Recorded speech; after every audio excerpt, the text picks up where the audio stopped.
every single day. I'd wait every day for them to call me, or days, weeks, months went by. Nothing. It gets tougher for Georgiana Lieb to believe she will ever know what led to her daughter's death. She was missing in like 4 years ago. How it is that the body of 28-year-old Eliza Simmons... Yeah, she was, you know, the girl that likes to party. ended up on this beach 6 miles outside Borough. Well, she had 3 beautiful kids, ages 15, 11, and I believe he's 6 or 7 now. They've been adopted to good parents. Mother's Day 2012 is the last time family and friends heard Eliza's voice. After a month-long search on the 4th of July, Eliza's body turned up, partially nude, dragged, bruised, decomposing in the snow.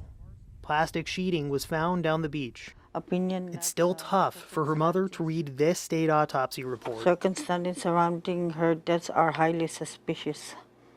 Death due to violent means cannot be completely ruled out. North Slope Borough Police reports obtained by KTUU reveal that officers interviewed several people following Eliza's disappearance, including some of the last to see her alive. This happened in 2012. Still, more than 3 years later, no arrest. 2012.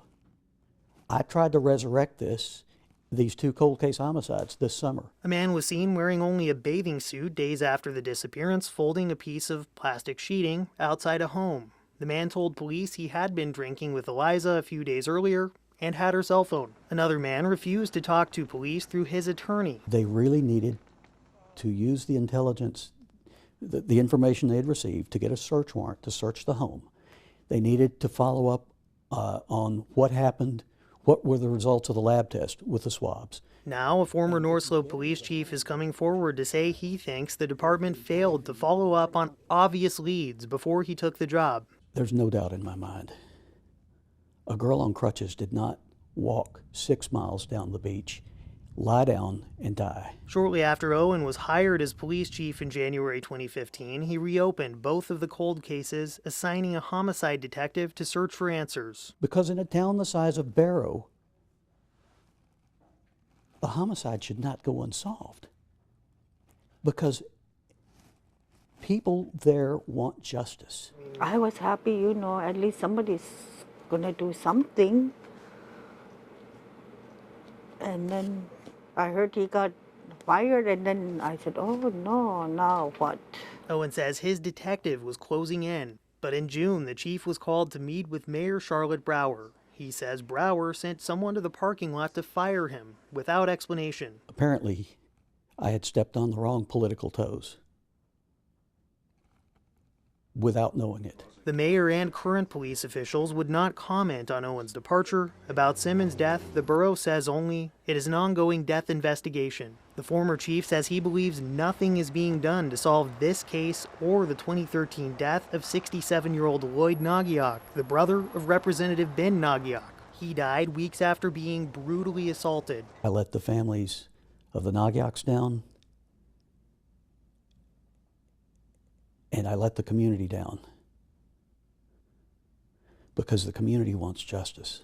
We're still waiting for, you know, closure. You know, we want to move on and not think that, you know, who did this to her is still walking out there. Top officials from the North Slope Borough Police Department face federal and state investigations following allegations from a fellow officer. That's according to a letter from the Alaska Police Standards Council to the FBI.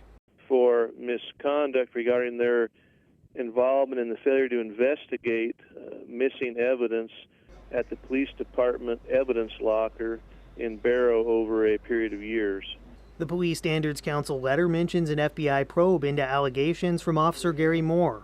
In documents obtained by Channel 2 News, Moore claims that former police chiefs Kelly Alzaharna and Leon Boyer, along with current Lieutenant Philip Breimer, have all played a role in keeping the department from figuring out why evidence has gone missing. The allegations are false. What is true, allegations of misconduct on any administrative part, is false.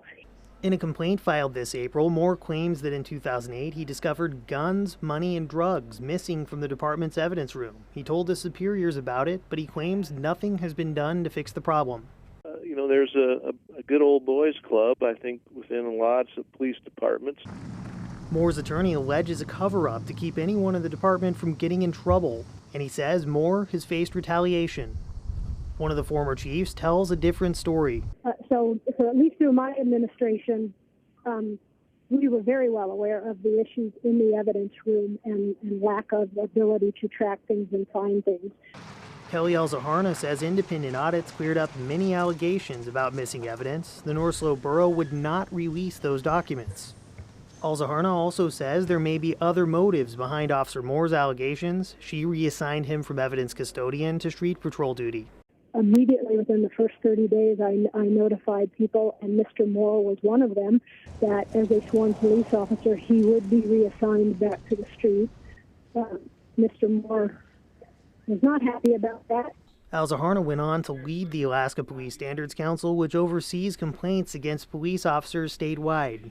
Not long after Moore's complaint, she left that post earlier this year and moved to New Mexico. With a December 10th letter to the FBI, the organization Elzaharna once led announced it has also opened an investigation. The federal government tends to move a little more methodically than some other agencies do. An FBI spokesperson would only say, if it's something that we're actively investigating, I cannot confirm that. APSC offered only the letter, and the North Slope Borough would not answer any questions. I'm just thinking of something that happened, but I'm not going to tell you about it. As Representative Ben Nagiak goes through this lawmaking session, sometimes his thoughts wander far from the Capitol, taking him home to Borough, to one of the toughest moments of his life. He was beat up pretty bad. So tough, the state representative does not want to talk about it in front of a camera. Representative Nagiak rushed home from out of state when he learned what happened to his older brother, Lloyd. It looked as if his face had been bludgeoned. He was unconscious. Police reports say the 67-year-old was barely recognizable, clinging to life when he was found face down at the entrance to his home on June 10, 2013. Lloyd, a skilled hunter and an uncle to many, slipped into a coma. He only woke up for a moment, barely able to speak, and he died August 17, 2013. We really wanted answers at the time, but nobody could give us any answers. 2.5 years later, still no answers. Investigating a homicide is a sacred task.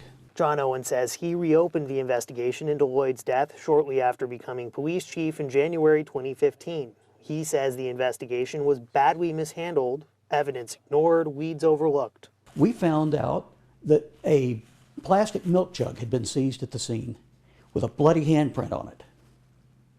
Is that in the report? No.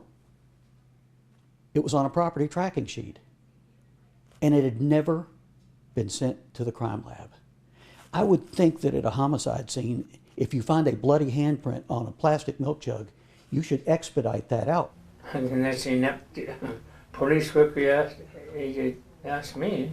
The borough defends the police work. So yeah, I think it's fair to say that the department, is proud of its conduct in regards to these incidents. And the family wonders, is there a connection between Lloyd's death and other problems in the police department?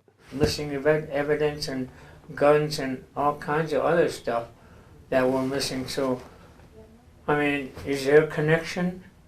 To that type of activity going on in the police department? Or? The investigation into the missing evidence in no way is connected to the investigation surrounding Mr. Nagiak's death.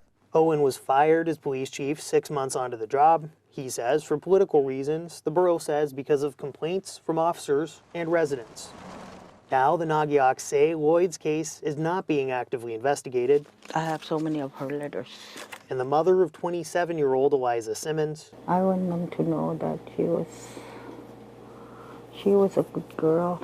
Says her daughter's unsolved 2012 killing. She was friendly. Has also been overlooked. I need to know who involved with what happened to her. These types of cases, both with Eliza Simmons and Mr. Nagiak, are the top priorities for our police department. But for now, no resolution for these families. For the key person like my brother, that's just a way. There's a big void to fill. You know, that's why I think we should reopen this case and go behind everything. Both of these victims deserve justice, and neither of them got it. And sadly, the window may have closed.